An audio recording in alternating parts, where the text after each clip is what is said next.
原来老一辈的人比我们吃的这么好呀！本来以为陈丽君已经够帅了，没想到他的师傅毛卫涛更胜一筹。真不愧是演过《东方不败》的人，让我知道了什么才是真正的雌雄难辨。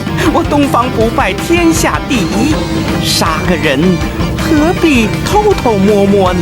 我已经10年没下过黑木崖了，可到头来还躲不了这恩恩怨怨。当初在看《笑傲江湖》的时候，有多少人以为他真的是男扮女装，甚至还有人到现在都不知道他的真实性别。要一个女扮男装的演员来演一个男扮女装的角色，难度可想而知。毕竟林青霞版的东方不败珠玉在前，她所扮演的东方不败美艳霸气，一出场就惊艳了多少人。但也因为过于美化，脱离了原著，而让金庸先生非常不满。但想要再缔造出一个不输林青霞的东方不败，也是非常困难。就在他一筹莫展时，无意间看到了毛卫涛饰演孔乙己的海报，张纪中瞬间就心动不已，当即就向他发出了邀约。说在街上走的时候，我看了一个海报，就是他演那个孔乙己。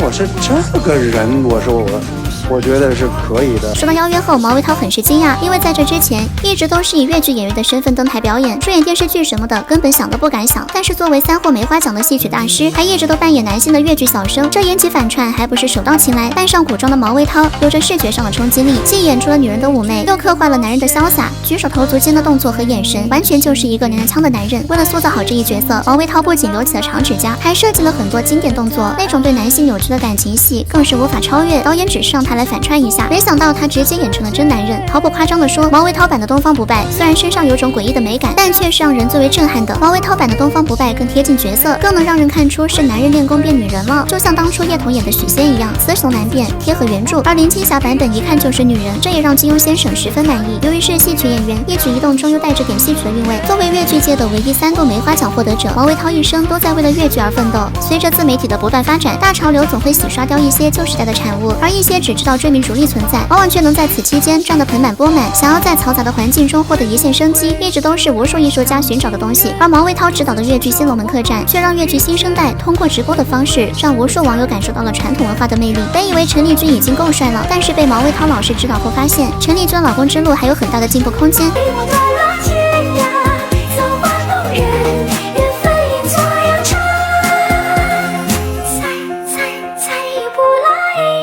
就推门的那一下，一个风流倜傥的公子哥就出来了，色而不淫，洒而不荡。毛卫涛甚至不需要妆造，就把神韵和仪态就拿捏得死死的，潇洒又不刻意。一个人同时将英气推门和风情万种都诠释得这么完美，当初的东方不败可不是白演的。李云霄更优秀的一个戏曲演员了，也曾说过自己根本接不住毛老师的戏。有一种天哪，我就是当演员从来没有过的，我好想逃离啊！我从他的眼睛上面逃开，因为我根本接不住。粤剧的复兴让多少人从内娱的坑里爬到了传统文化的坑里。毛卫涛一直都在守正创新，如果戏曲都是这样的，相信会有更多人会愿意走进剧场。郭德纲让百姓重新爱上了相声，而毛卫涛老师则让观众重新认识了粤剧。从最初的无人问津到现在的座无虚席，没有毛卫涛的坚持，粤剧不知道会不会复兴，也不会看到现在的李云霄和陈丽君。